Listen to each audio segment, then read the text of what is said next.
ناگپور کے جنگل میں ایک شیر رہتا تھا۔ وہ بہت ہی خوبصورت اور صحت مند تھا۔ وہ جنگل کو دیکھ کر بہت خوش ہوتا تھا۔ اسے اپنا جنگل بہت پیارا لگتا تھا اور وہ اپنے اس جنگل پر بہت ناز کرتا تھا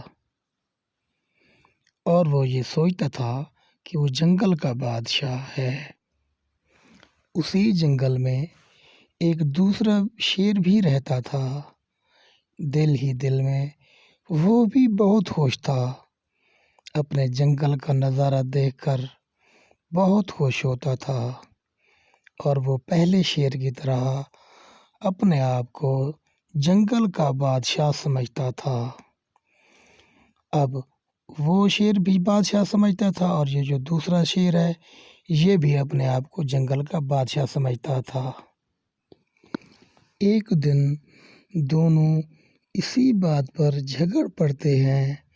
دونوں کا خیال یہی ہے کہ وہ جنگل کا راجا ہے۔ اسی بات پر ان میں خوب لڑائی ہوتی ہے۔ پھر وہ لڑنا چھوڑ دیتے ہیں اور ان کے درمیان ایک سمجھوتا ہوتا ہے کہ جنگل میں جتنے بھی جانور ہیں جو جس شیر کو منتخب کریں گے وہی جنگل کا راجا ہوگا۔ دونوں اس بات پر متفق ہو جاتے ہیں کہ جو بھی جنگل کے جانور فیصلہ کریں گے وہ دونوں اس کو تسلیم کریں گے۔ پھر اس میں سے ایک شیر پورے جنگل کا چکر لگاتا ہے اور پھر وہ اپنے جنگل والے سب جانوروں اور دوستوں کو یہی کہتا ہے کہ آپ لوگ جنگل کا مجھے ہی راجا منتخب کریں۔ میں انشاءاللہ آپ لوگوں کو کوئی تکلیف نہیں ہونے دوں گا۔ اسی طرح صبح سے لے کر شام تک پورے جنگل کے جو جانور ہوتے ہیں ان سب سے ملاقات کرتا ہے اور جنگل کا راجا بننے کی بھرپور کوشش کرتا ہوا شام کو گھر واپس آ جاتا ہے۔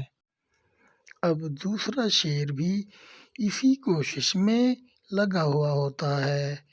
وہ بھی جنگل کا چکر لگاتا ہے اور پورے جانوروں سے ملاقات کر کے اپنے آپ کو جنگل کا راجا منتخب کرنے کا کہتا ہے۔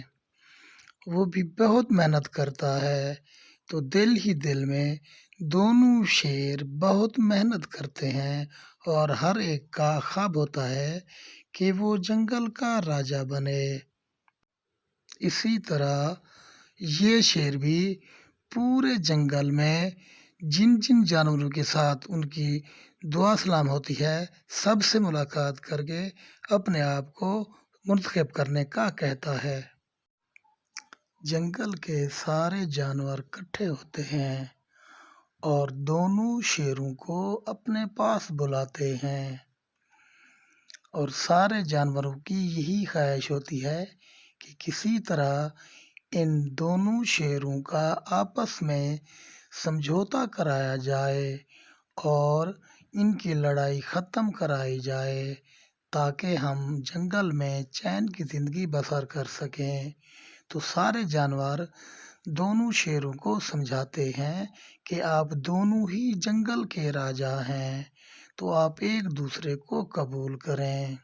تو سارے جانور ہی ان کو قائل کر لیتے ہیں اور اسی طرح پھر سب ہنسی خوشی جنگل میں رہنے لگتے ہیں۔